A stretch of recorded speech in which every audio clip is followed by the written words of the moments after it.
I want to thank Reverend Brenda for being here with us last week. She did a great job, and she did an amazing job nutshelling our adventure in spirituality. She said she just dove into the YouTubes online. You can go back and visit any of the lessons you may have missed. And she went through in preparation for us on Sunday watching all of them. And she gave a great dive into each chapter and what we get from each chapter. So we are on the last Sunday of our Fall Adventures in Spirituality, based on the book The Mastery of Self by Don Miguel Ruiz Jr. And this Sunday is on goals, comparison, and competition. Goals, comparison, and competition. Does that raise your vibrational level? Hearing those words? Goals, comparison, competition. Who feels great when they compare themselves to others? It takes me only a moment when I step into that, especially with what I do for my life, for my living, to feel entirely inadequate. The story from Scripture about turning into a pillar of salt, taking that journey and turning around. And if you turn around and look, if you compare, if you go back, you can just turn into a pillar of salt. That, for me, is the experience that I have if I jump into comparison and forget competition. But that's never been one for me. But for so many of us, that is a thing, competition, right? I'm the kind of person that when you play a board game with me, it's like all of a sudden you don't really realize that there are teams because we're all trying to help each other. And when you do a good job, I'm going, yay! It's like kind of not fun for competitive people. It's like, if it was sports, it'd be like, you gotta go, I gotta go, you gotta go, we won. It's nothing to play against. It's just all excitement of the game. But goals, comparison, and competition. We are here engaging a spiritual practice so that we can take these tools into our real and everyday life.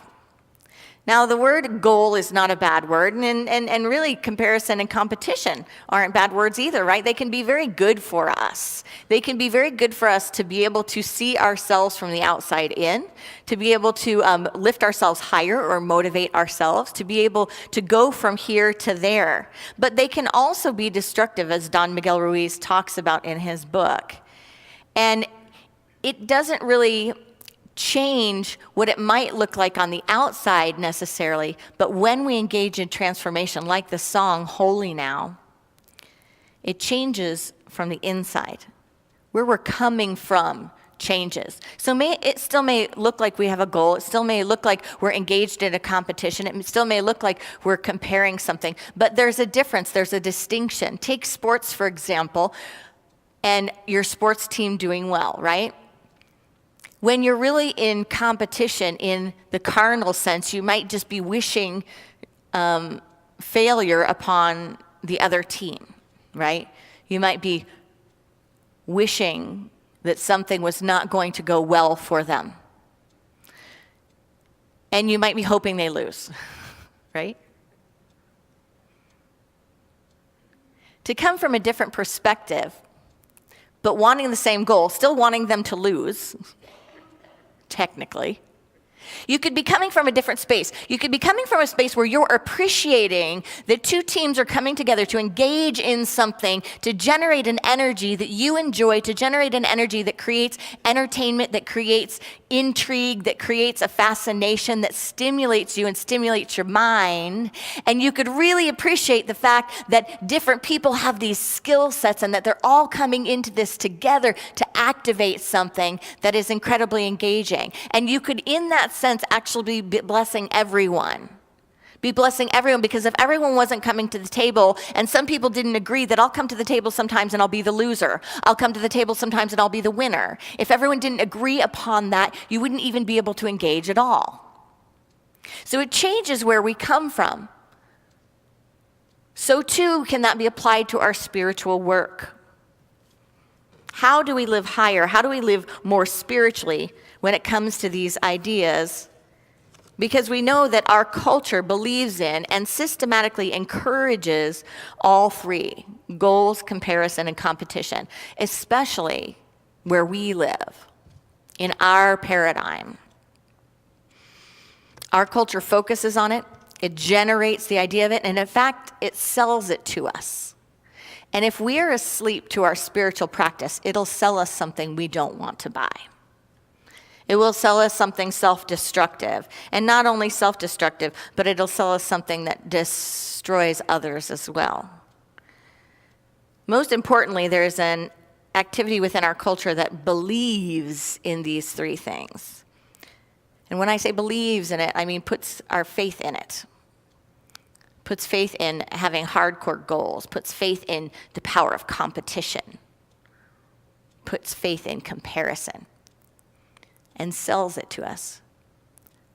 To the degree that people are on more antidepressant medication than ever before, to the degree that more people are unhappy with their physical bodies and their own self-image than ever before, to the degree that many people sell out their lifetimes on this planet and what their soul incarnated to do and to be here in order to fulfill someone else's idea of what they should be doing to keep the system going and what they should be doing to have goals met that they may never have been interested in the first place.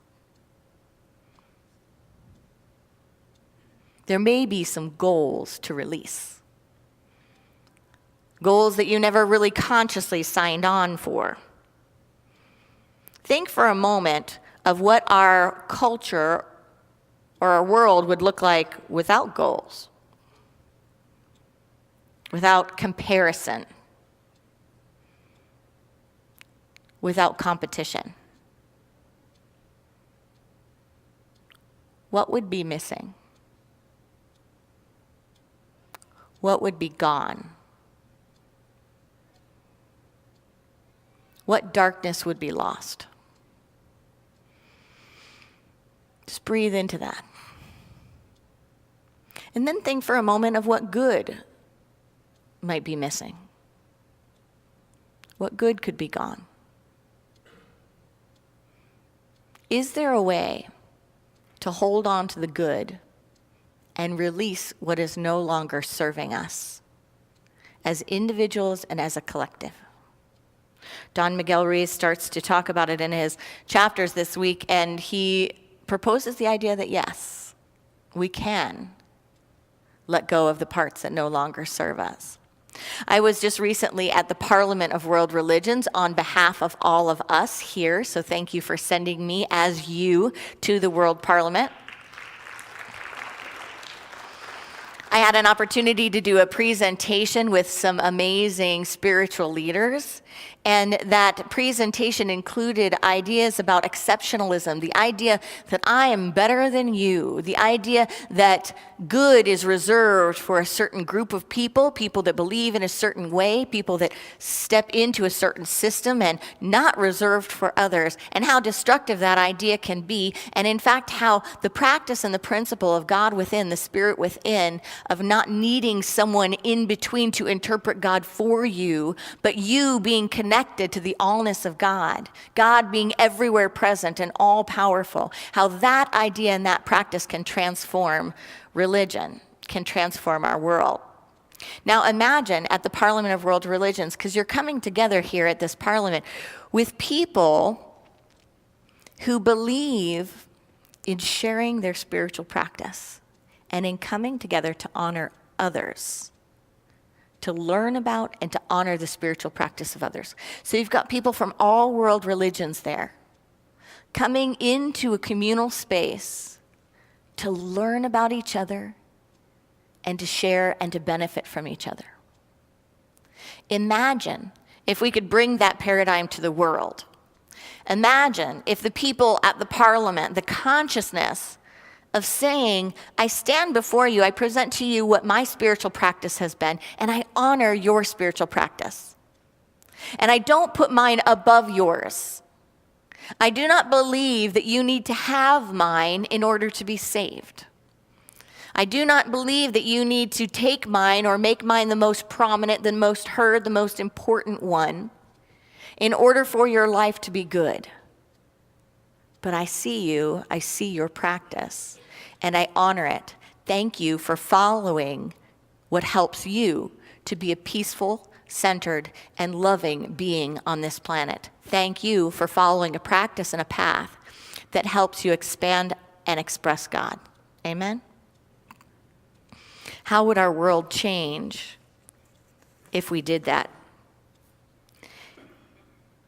In unity, when we look at goals, comparison, and competition, we see that we can't practice them unless they're based on principle. And when you really look at the idea of a goal, the truth of principle behind the idea of a goal is that there is nothing you need to accomplish. There is nothing you need to do. You are already the allness of who you need to be. You don't need redemption. You don't need saving. You don't need to fix things. There is a self within you that was born in you that is perfect, whole, and complete, and perfectly positioned to meet each moment. That is the truth of your being. So to have a goal outside of that is unnecessary. To have something that you need to reach or something that you need to attain in order to experience your wholeness, in order to have love, in order to be enough, is an aberration of the principle. And it's only going to cause oneself suffering. When you look at the idea of comparison, in unity we teach that you are a unique, unrepeatable pattern of God. That you are that expression. That there is no need, in fact, to compare yourself to anything other than your divine blueprint, which is always present. That, in fact, the other selves out there are part of you doing and being exactly what they need to be. And that you don't need to be one of them. Which brings us to competition. In unity, the idea of competition is that there can't be competition because when you're based in principle, when you stand in truth, I cannot compete with you because the universe cannot give me something that's yours. I can't be bitter that you got something that I wanted because you are perfectly designed to have the life you're having. You're endowed with all the spiritual gifts you need to live it. And I could no longer take your good from you and limit myself than I could step out of my own good. The good that is for you is perfectly designed for you. So what do we do with these ideas then? How do we use them? We can use them to inspire us. We can have deeper spiritual goals. I've shared many times from this platform that my only goal, really for the longest time, has been to be what I came here to be. It's not about doing, but you could add on to do what I came here to do, but to be who I came here to be, and that's it. Anything that is in line with that, I'm in line with. I was talking to a friend, Mary, the other day, and she was talking about another friend and their goals, and she said, that's my goal. It's simple. It's to love and to serve. To love and to serve. Not so complicated. If it lines up with that, I'm about it. Charles and Myrtle Fillmore had a dedication and a covenant. They simplified what they were here for. Anything in line with that, bring it on. Anything that's not in line with that, I release it. Yogananda said, my highest ambition is to establish a temple of soul silence in every person I meet. My highest ambition is to establish a temple of soul silence in every person I meet. That's a beautiful goal, a beautiful ambition. That said, how can we apply mindfulness? How can we reframe and make adjustments so that we can be in the world of competition, of goal setting, of comparison, and also aligned with spiritual principles? First, let's look at why we don't want to get caught in what Don Miguel Ruiz calls the trap. He says this: the practice of setting and achieving your goals can also be a trap to pull you back into the fog. That's because in the current dream of the planet, there is a widely held belief that the best way to achieve your goals is to whip, chide, or use some other form of self-deprecation to push yourself to get where you want to go. As a result, many people feel that the best way to succeed at something is to employ the iconic drill sergeant character in your mind, which pushes you with negative self-talk to be all you can be. He goes on to say that we begin to judge our existing self as insufficient. He says, as soon as you have an attachment to the outcome of your efforts, you've subjugated yourself to conditional love. You've subjugated yourself to conditional love. He says, anytime you use negative self-talk as a means to achieve your goals, you imply that you in your current state are not good enough. He says this makes little room for self-acceptance and self-love if you don't reach your goal. Principle would have us stay grounded and rooted in self-love while we add on to our lives, while we grow and expand. He says this is the reason why not achieving a goal can leave you feeling worse than before you started. Anytime you use the voice of the parasite to motivate you, and you can think of the voice of the parasite as the voice of the ego, any failure to reach that goal just gives the parasite more material with which to berate you.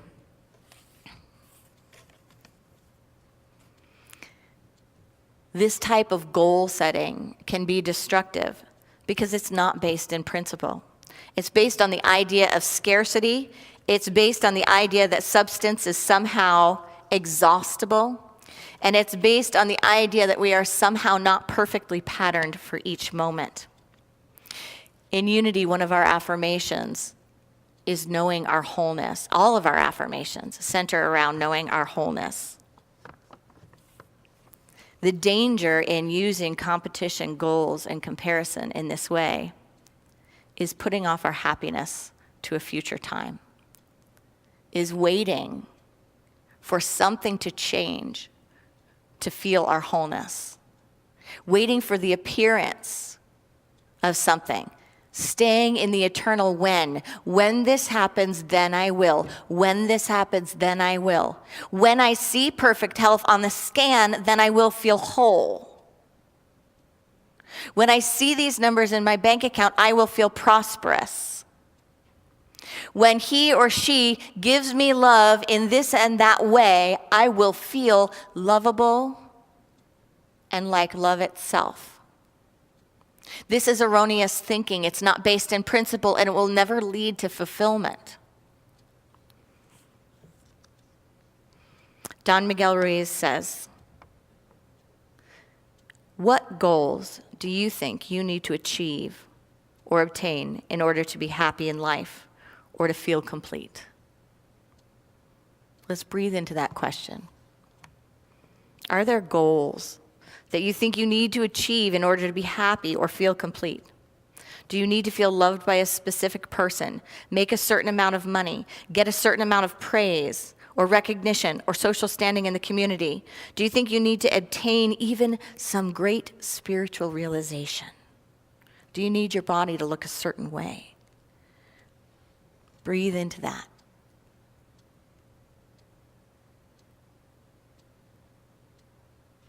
Are you tired of waiting? Are you ready to give up the wait? Do you believe that you can have the good now, even in the midst of it? Even staring at something that you might not like the appearance of. Can you claim the good even in the midst of it? Claim the abundance, claim the love, claim the wholeness. And beyond claiming it, can you feel it? To the degree that it becomes an experience that takes over your being and draws to you like a mighty magnet, more of its kind. He says that if we make our happiness conditional, we have made these goals tools for what he calls self-domestication. confining ourselves, censoring ourselves. He says, as a master of self, the way out is to remind yourself that you are perfect in this moment, that you do not need to do or achieve anything to be complete. He goes on to say, you know in truth there is no place to go, nothing to do or achieve, because any seeking of perfection outside of yourself is actually a movement away from perfection. Let's hear that again. Any seeking of perfection outside of yourself is actually a movement away from perfection. Furthermore, he said, you remember that the world around you is a dream and that you are simultaneously the creator and the created in this dream.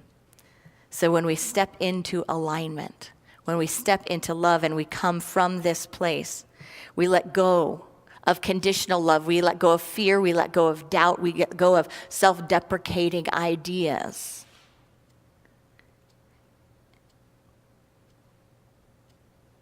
Any change you want to make or goal you want to achieve, he says, is undertaken when you have the transformation. He says, because you really want to do it, not because of feeling of inadequacy or not being enough. So we step into goals, we step into comparisons, and we step into the idea of competition, not because we have inadequacies or we're not enough, but because these are things we really want to do, because these are improvements or ideas that we really want to demonstrate. It's coming from an entirely different place. It's coming from wholeness. He says you aren't changing because of your past domestication or current attachment, but instead to enhance and evolve yourself within the dream with something you love to do. Enhancing and evolving ourselves sounds a lot better, doesn't it? Than engaging in self-talk that brings us to low points where we feel inadequate, even if that feeling helps us to motivate. Can we begin to make a shift and motivate by love? This is one of my favorite passages. He says, there is no need to work so hard to be someone you think you should be because you are already perfectly yourself. Can we really get that? The I am, he says, is an experience of life, not a symbol or a model that you have to attain. It's an experience of life. So when we look at unity and we look at principle and we look at these practices, we can see that goals simply become love. What other ways would I like to be in love? Would I like to expand love? Would I like to enhance my world or the world around me? Comparison becomes appreciation. The idea that used to look like comparing becomes, I see that and I appreciate that. I appreciate that in them, for them, and I'd like to expand more of that in my life. I'd like to offer more of that to the world. So comparison transforms itself into appreciation. Competition becomes collaboration. Competition shifts and transforms because when it is present and when we are present to it, we see that it is an open door inviting us to greater ways of collaborating and co-creating in this universe. I want to close with this idea that he gives us in the end of the book. It's a beautiful blessing. When we have transformed, when we're not motivated and moving ourselves out of anger and out of guilt, when we're no longer trying to control other people, when we're practicing the tenets of this book, we become aligned with the life that we really want to have. We become conscious about the life we're creating. He talks about our walk in confidence, that we are confident that we are actually living our own path, not living someone else's dream for us. When we recognize we have everything we need inside of ourselves and we accept ourselves for who we are and we begin to accept other people for who they are, and we recognize that truly no one is more important than we are, and we are no more important than anyone else. When we have mastered this, we become servants of love. He leaves us with these words: I choose to forgive. I choose to engage. I choose to take action. I choose to use my voice for healing, and I choose to express the power of my intent through unconditional love. I am a co-creator of the dream of the planet, and I choose to end the cycle of conditional love. Are we willing to put to rest the violence within self to manifest a world that works for all and a world that works for each of us? When we engage in these principles and these practices, that is the inevitable result. Namaste.